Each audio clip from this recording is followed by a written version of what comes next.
Students, welcome back. In today's lecture, we are going to learn about a very important topic that is Krebs cycle.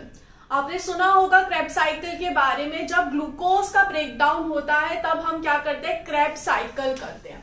Why Krebs cycle is done to get some amount of energy from glucose. देखो, हम एक सबको पता है कि हमारी body में जो है ग्लाइकोजन का स्टोरेज होता है in the form of food. कि जब भी हमें कोई जरूरत हो, हमें एनर्जी की जरूरत हो, तो हम क्या करें, वो ग्लाइकोजन को ब्रेक करें और उसमें से एनर्जी लें. ग्लाइकोजन किस में ब्रेक होगा, ग्लूकोज में ब्रेक होगा. ग्लूकोज फर्दर ब्रेक डाउन होता है. तो जब ग्लूकोज का ब्रेक डाउन होता है तो उससे हमें क्या मिलेगी, विल गेट एनर्जी. एंड जब ग्लूकोज का ब्रेकडाउन होता है, what we call that process, we call that process is glycolysis. हम बोलते हैं उसको glycolysis. But there is a problem with that. When we do glycolysis, और जब हम ग्लूकोज का ब्रेकडाउन करते हैं, तो इस प्रोसेस से हमें सिर्फ और सिर्फ क्या मिलता है, 2 मॉलिक्यूल ऑफ पाइरुवेट तक ही मिलता है. What we get 2 molecules of pyruvate. आपने जनरली जब से आप छोटे होगे तब से आपने एक रिएक्शन पढ़ा होगा. वो क्या होता है, C6H12O6 plus O2 give rise to CO2 plus H2O plus energy. आपने हमेशा ये पढ़ा होगा कि ग्लूकोज का जब ब्रेक डाउन करते हैं तब हमें ये सब मिलता है. बट हमने यहाँ पे जब ग्लाइकोलाइसिस की तब हमें क्या मिला, पाइरुवेट मिला. CO2 और H2O कहाँ गया, क्योंकि हमें तो 6 मॉलिक्यूल ऑफ CO2 मिलने चाहिए थे, 6 मॉलिक्यूल्स ऑफ H2O मिलने चाहिए थे. बट हमें तो 2 मॉलिक्यूल्स ऑफ पाइरुवेट मिल रहा है. फॉर क्लियरिटी मैं यहाँ पे पाइरुवेट का स्ट्रक्चर भी बना देती हूँ, जिससे आपको क्या हो जाए, क्लियर हो जाए. This is the molecule of pyruvate. क्या ये कहीं से भी CO2 जैसा लग रहा है, H2O जैसा लग रहा है? नहीं. तो ये क्या रिएक्शन झूठ था? बिल्कुल भी नहीं. ग्लाइकोलाइसिस होने के बाद ये जो ग्लूकोज है पाइरुवेट पे ब्रेक डाउन हो गया, यहां तक बात ठीक है. लेकिन अब ये जो पाइरुवेट है, it will further break down. ये पाइरुवेट और टूटेगा, जिससे हमें एनर्जी मिलेगी और हमें क्या मिलेगा, CO2 और H2O मिलेगा. ठीक है, तो अभी तक हमें पूरी एनर्जी नहीं मिली है जो हमें एक ग्लूकोज मॉलिक्यूल दे सकता है. ग्लाइकोलाइसिस से सिर्फ हमें सम अमाउंट ऑफ एनर्जी मिली है. बाकी कब मिलेगी, जब पाइरुवेट आगे टूटेगा तब. ठीक है, तो अब यहाँ पे साफ लिखा हुआ है इन दी प्रेजेंस ऑफ O2. यानी कि मुझे समझ में आ गया कि इससे आगे जो प्रोसेस होगा वो तभी हो पाएगा जब ऑक्सीजन प्रेजेंट है. अगर ऑक्सीजन एब्सेंट होगी तो ये जो पाइरुवेट है किसमें कन्वर्ट हो सकता है, या तो फिर ये इथेनॉल में कन्वर्ट हो जाएगा, या फिर it will be converted into lactic acid. कब, जब ऑक्सीजन क्या है, ऑक्सीजन एब्सेंट है. When oxygen is absent. ये इसमें कब ब्रेक डाउन होगा, व्हेन O2 इज प्रेजेंट. इतनी बात बहुत अच्छे से क्लियर है. तो एक साइंटिस्ट थे 1937 में, इन द ईयर 1937, वो जो साइंटिस्ट थे उनका नाम है हेंस ए क्रेब. इन्होंने क्या किया था, इन्होंने फाइंड आउट किया, इन्होंने डिस्कवर किया कि this pyruvate in the presence of oxygen get break down into this. ठीक है, और उन्होंने इस पूरे प्रोसेस को क्या रखा, नाम क्रेब्स साइकिल. तो इन्होंने डिस्कवर किया था ये. Who discover Krebs cycle, hence A carb. इसके लिए इन्हें नोबेल प्राइज भी मिला था 1953 में.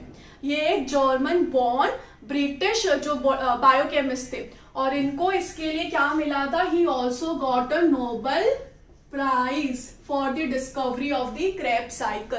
क्या थे, जर्मन बॉर्न थे और ब्रिटिश थे, ब्रिटिश बायोकेमिस्ट थे. ठीक है, तो फिर यहां तक अब हमें बात समझ में आ गई है. अब हम हमारे मेन मुद्दे पे बात आते हैं, जो है कि पाइरुवेट कैसे टूटा और हमें एनर्जी कैसे मिली. मेन वही चीज है हमें.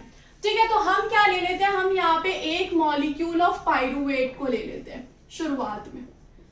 Now we all know that we have studied about glycolysis. हमने हमारी छोटी क्लासेस में भी ग्लाइकोलाइसिस पढ़ा है, ग्लाइकोलाइसिस पढ़ लिया है. हम यहाँ पे सिर्फ बेसिकली क्रेब्स साइकिल के बारे में पढ़ रहे हैं. तो पाइरुवेट जो है वो सेल में कहाँ बनता है, पाइरुवेट जो है वो सेल में कहाँ फॉर्म होगा, it will form into the cytoplasm. क्योंकि जो ग्लाइकोलाइसिस का स्टेप होता है वो कहाँ होता है, वो साइटोप्लाज्म में होता है.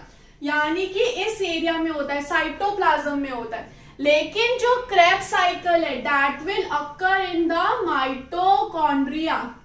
that will occur into the mitochondria, also known as what? Also known as powerhouse of the cell. Powerhouse of the cell बोलते हैं ना माइटोकॉन्ड्रिया को, ठीक है। तो अब ये जो पाइरुवेट है ये एंटर करेगा, कहां से कहां एंटर करेगा? ये साइटोप्लाज्म से माइटोकॉन्ड्रिया में, ठीक है। जब ये माइटोकॉन्ड्रिया में एंटर कर गया तब हमारा फर्दर क्रेब्स साइकिल चलेगा। Got it? यहां तक पॉइंट क्लियर है।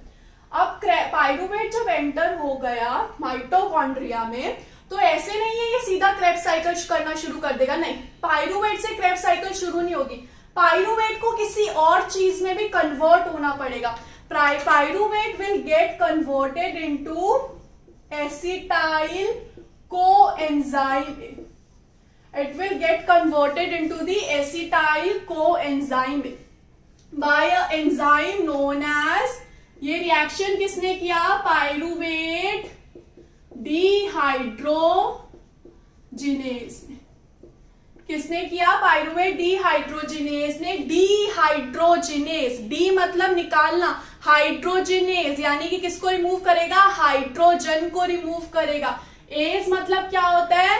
एंजाइम। पाइरुवेट मतलब पाइरुवेट से, डिहाइड्रोजिनेज मतलब हाइड्रोजन आयन को रिमूव करेगा।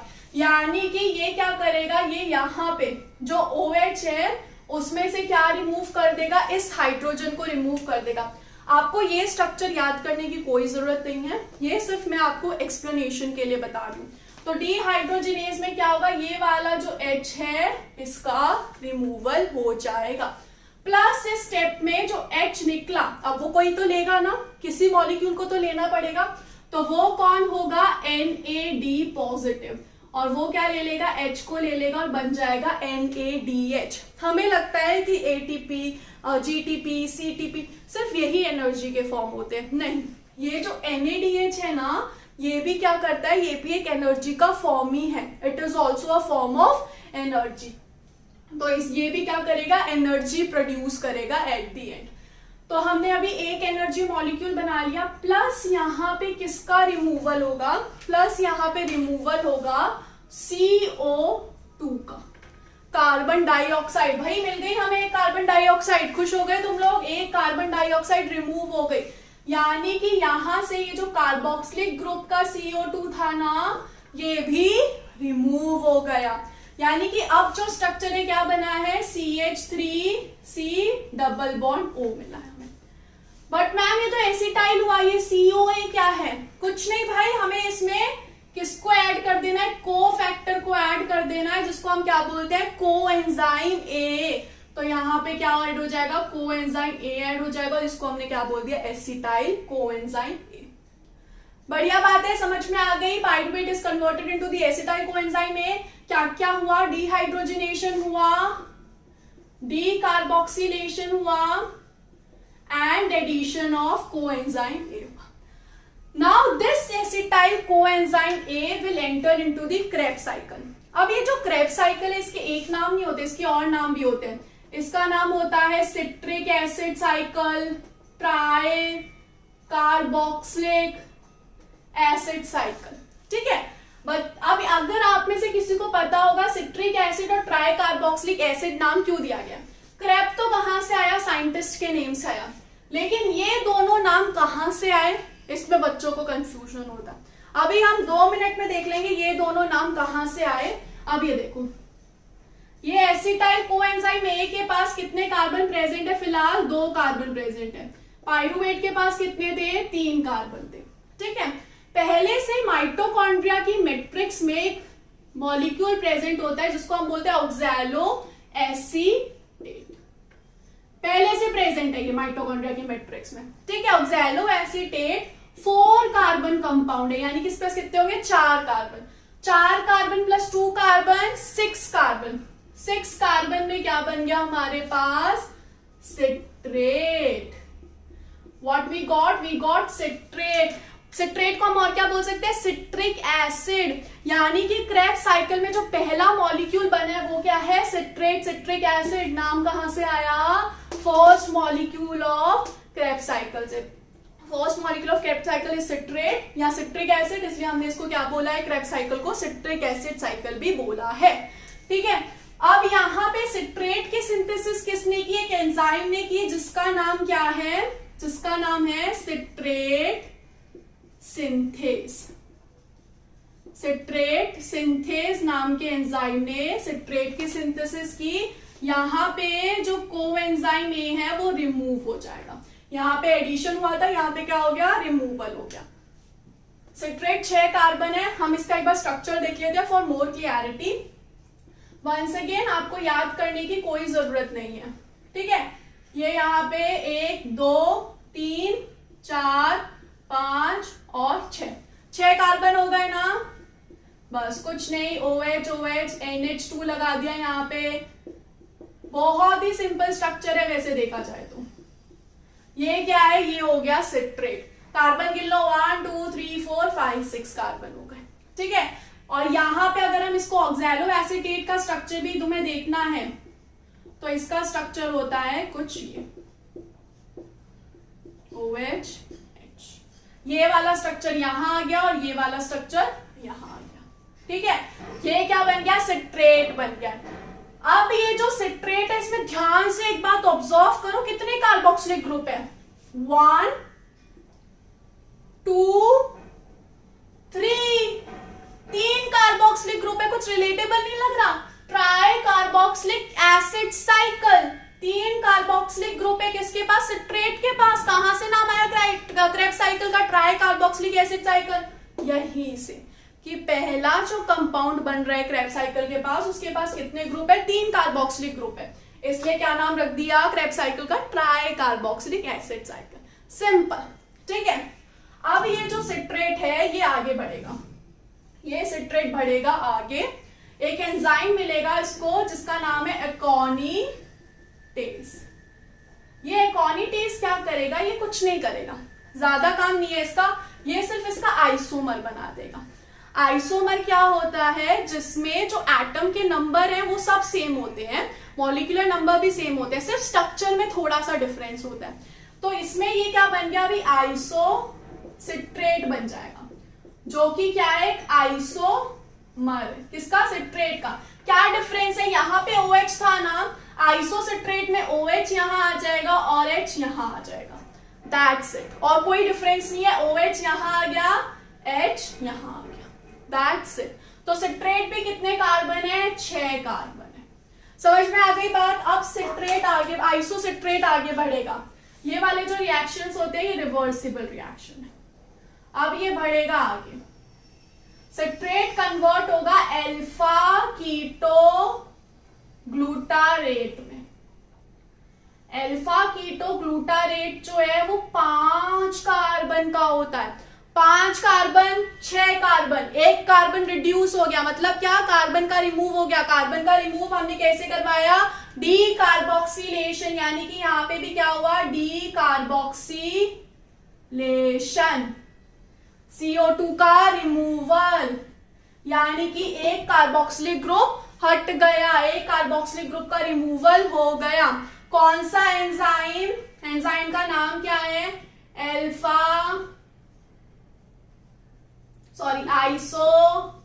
Isocitrate dehydrogenase.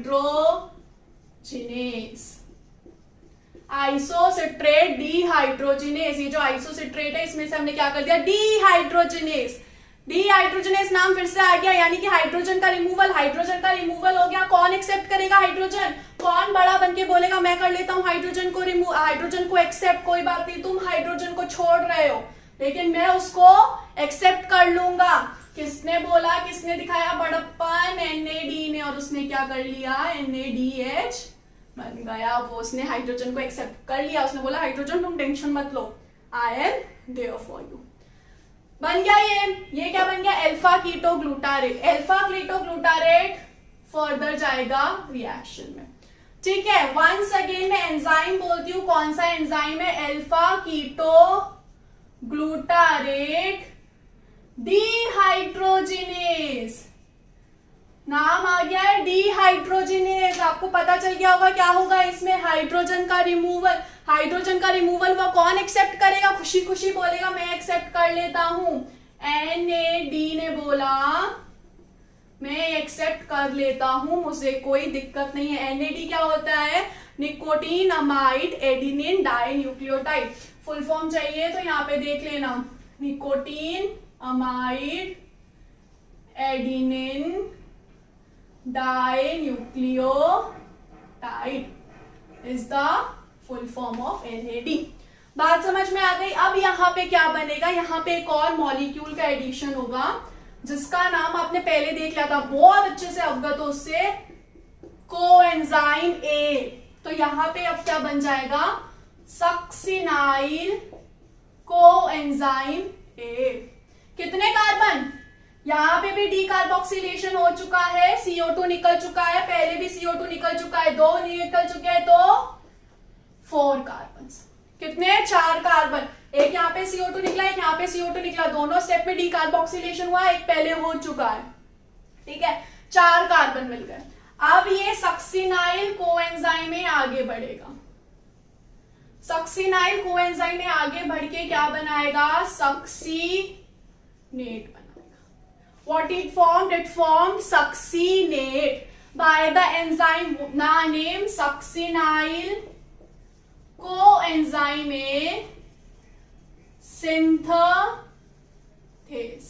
synthase। यहाँ पे क्या था? सिंथेस था, यहाँ पे क्या है? सिंथेज है। दोनों में डिफरेंस क्या होता है? सिंथेस सिंथेटेस, दोनों ही किसी चीज की फॉर्मेशन करवा रहे हैं, तो अलग अलग नाम क्यों? इसलिए क्योंकि जब सिंथेस किसी की फॉर्मेशन करवाता है ना, ये एनर्जी नहीं लेता, इसको एटीपी जीटीपी की जरूरत नहीं है। लेकिन जब सिंथेटेस रिएक्शन करवाएगा, किसी चीज की फॉर्मेशन करवाएगा, तो इसको क्या चाहिए? इसको एनर्जी चाहिए। It needs energy. किसको चाहिए? सिंथेटेस को एनर्जी चाहिए। तो जब ये सक्सिनाइल कोएंजाइम A टूटता है और सक्सिनेट बनाता है ना, तो उसमें से एनर्जी लिबरेट होती है।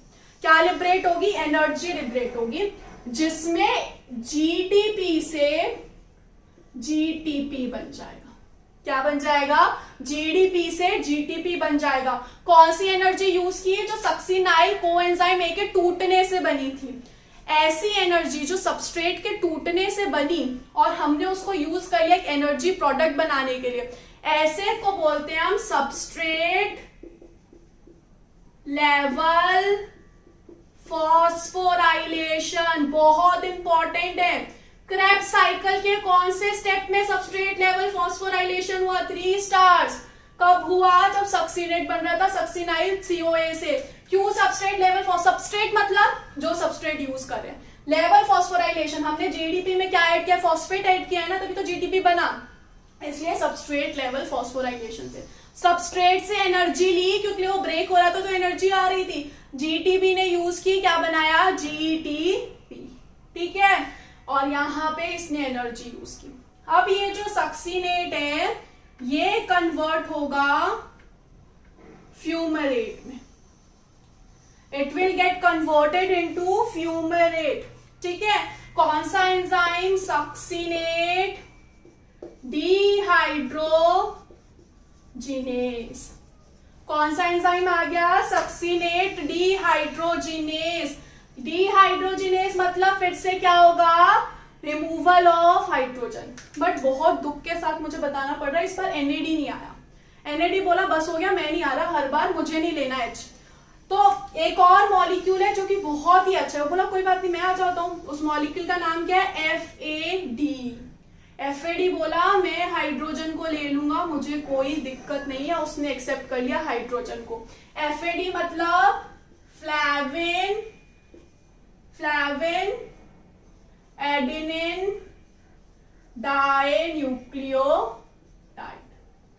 FAD ने एक्सेप्ट कर लिया। ये भी क्या है? ये भी एनर्जी मॉलिक्यूल है, इससे भी क्या मिलेगी? हमें एनर्जी मिलेगी। हम क्यों बना रहे हैं ये NADH2 NADH FADH2 हम क्यों बना रहे हैं? क्योंकि हमें इनसे एनर्जी मिलेगी आगे जाके, ठीक है।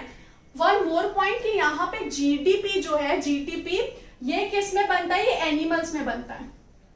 और प्लांट्स के केस में यहाँ पे जीटीपी की जगह एटीपी बनता है। प्लांट्स में यहाँ पे क्या बनेगा? यहाँ पे एडीपी से एटीपी बनेगा। और एनिमल्स में यहाँ पे जीडीपी से जीटीपी बनेगा। दोनों सिमिलर एनर्जी प्रोवाइड करेंगे, एनर्जी लेवल दोनों का ही सेम होगा, बस एनिमल्स में ये बन रहा है, प्लांट्स में ये बन रहा है, ये बात ध्यान रखना। अब यहाँ पे क्या बन गया, फ्यूमरेट बन गया सक्सिनेट डिहाइड्रोजनेस। ये पूरा रिएक्शन जो है कहाँ चल रहा है, ये माइटोकॉन्ड्रिया की मैट्रिक्स में चल रहा है। माइटोकॉन्ड्रिया में जो मैट्रिक्स होती है इधर चल रहा है इस मैट्रिक्स में। लेकिन सक्सिनेट डिहाइड्रोजनेशन एक इकलौता ऐसा एंजाइम है जो मेम्ब्रेन पे प्रेजेंट होता है माइटोकॉन्ड्रिया की। बाकी सारे एंजाइम कहाँ प्रेजेंट है, मैट्रिक्स पे प्रेजेंट है। यही एक एक्सेप्शन है जो कि कहाँ प्रेजेंट होता है, मेम्ब्रेन पे प्रेजेंट होता है माइटोकॉन्ड्रिया की। तो ये भी आपको अच्छे से याद रहना चाहिए। कौन से एक्सेप्शंस तो बहुत अच्छे से याद होने चाहिए। एक्सेप्शन कौन है, सक्सिनेट डिहाइड्रोजनेस। तो कितने कार्बन चल रहे हैं, 4 कार्बन 4 कार्बन। अब क्या होगा, अब ये जो फ्यूमरेट है ये कन्वर्ट होगा किसमें, ये कन्वर्ट होगा मेलेट में। It will get converted into the malate by a enzyme known as fumarase, by a enzyme known as fumarase. अब तुम अगर इतना सारा काम करोगे, तुम खुद इतना ज्यादा काम करोगे तो तुम डिहाइड्रेटेड हो जाओगे ना, तुम्हें पानी की जरूरत पड़ेगी, तुम बहुत डिहाइड्रेटेड हो जाओगे जब तुमने बहुत सारा काम कर लिया। ऐसे ही ये रिएक्शंस में बोल रहे हैं भाई हम थक गए, हमें पानी की जरूरत है, please provide us some water, we have done so much work. ठीक है, माइटोकॉन्ड्रिया ने बोला ये लो H2O, ले लो H2O, यानी कि इसने क्या किया, इसने प्रोवाइड कर दिया हाइड्रेशन, क्योंकि ये बहुत डिहाइड्रेटेड हो गए थे ना, तो H2O प्रोवाइड कर दिया। तो फ्यूमरेट किस में कन्वर्ट हो गया, मेलेट पे, क्या हुआ, हाइड्रेशन और H2O। फाइनली ये जो मेलेट है किस में कन्वर्ट हो जाएगा, ऑक्सैलो एसीटेट में। फिर से हमारा जो ऑक्सैलो एसीटेट हमने इन्वेस्ट किया था वो क्या हो गया, रिसाइकल हो गया। तो ये भी कितना था, 4 कार्बन, ये भी कितना है, 4 कार्बन। लेकिन यहाँ पे भी क्या होगा, यहाँ पे एंजाइम जो है वो कौन सा है, मेलेट डिहाइड्रोजिनेस। कौन सा एंजाइम है, malate dehydrogenase. Once again hydrogen का रिमूवल कौन आएगा, FAD आएगा या NAD, कौन अपना दिल बड़ा करके आएगा, NAD आएगा। उसको फिर से दया आ गई, उसने कहा चलो मैं कर लेता हूं एक्सेप्ट। तो फिर से किसने एक्सेप्ट कर लिया, NAD ने बोला चलो कोई बात नहीं, मैं क्या कर लेता हूं, मैं एक्सेप्ट कर लेता हूं। ठीक है, फिर से ये ऑक्सैलो एसीटेट घूमेगा, ऐसे ऐसे ये रिसाइकल होता जाएगा। इसको हम क्या बोलते हैं, इसको हम बोलते हैं क्रेब्स साइकिल, TCA साइकिल या फिर सिट्रिक एसिड साइकिल। ठीक है, तो हमने ये सब इतने सारे काम क्यों किए, हमें चाहिए थे NAD, जो हमें इतनी सारे स्टेप्स पे मिले NAD, और हमें क्या चाहिए था, FADH, कहाँ गया ये रहा। और हमें क्या मिल गया, हमें बहुत सारे CO2 मिल गए, एक जगह हमें GTP मिल गया। ये पाइरूवेट से जो एसिटाइल तक का बनने का सफर है, पाइरूवेट से जो एसिटाइल कोएंजाइम A बनने का सफर है, मैंने कहा उसको क्रेब्स साइकिल नहीं बोलते, लेकिन उसको ग्लाइकोलाइसिस और क्रेब्स साइकिल के बीच का मैं लिंक बोल सकती हूँ। तो मैंने इसको क्या बोल दिया, मैंने इसको बोल दिया लिंक रिएक्शन। क्या बोल दिया मैंने, लिंक रिएक्शन बोल दिया। तो पर्टिकुलरली अगर मैं क्रेब्स साइकिल में देखूं मुझे कितने CO2 मिले, यहाँ आगे बढ़ी CO2 कहीं मिला है, एक यहाँ पे मिला है, एक यहाँ पे मिला है। मुझे कितने मिले CO2, 2 CO2 मॉलिक्यूल्स मिले। 1 मुझे क्या मिला, GTP/ATP लिख देती हूँ क्योंकि GTP एनिमल्स में, प्लांट्स में ATP। NAD सिर्फ क्रेब्स साइकिल में मुझे कितने मिले, आगे बढ़े, यहाँ पे कुछ हुआ नहीं, एक यहाँ पे मिला, एक यहाँ पे मिला और एक मुझे सीधा यहाँ पे मिला। 3 मुझे मिल गए NADH और एक मुझे मिल गया FADH2। यानी कि एक बार क्रेब्स साइकिल चला के मुझे ये प्रोडक्ट मिला। पाइरूवेट कितने बने थे, एक ग्लूकोज से 2 बने थे, यानी कि मैं इस पूरे अमाउंट को क्या कर दूंगी, मल्टीप्लाई बाय 2, क्योंकि लिए 2 पाइरूवेट बनता है ग्लूकोज से। तो इतनी सारी साइकिल बनी। पूरे अच्छे से आपको समझ में आ गया होगा। मैं वंस अगेन कह रही हूँ, इनकी जरूरत नहीं है आपको डायग्राम की, ये सिर्फ मैंने समझाने के लिए बनाया।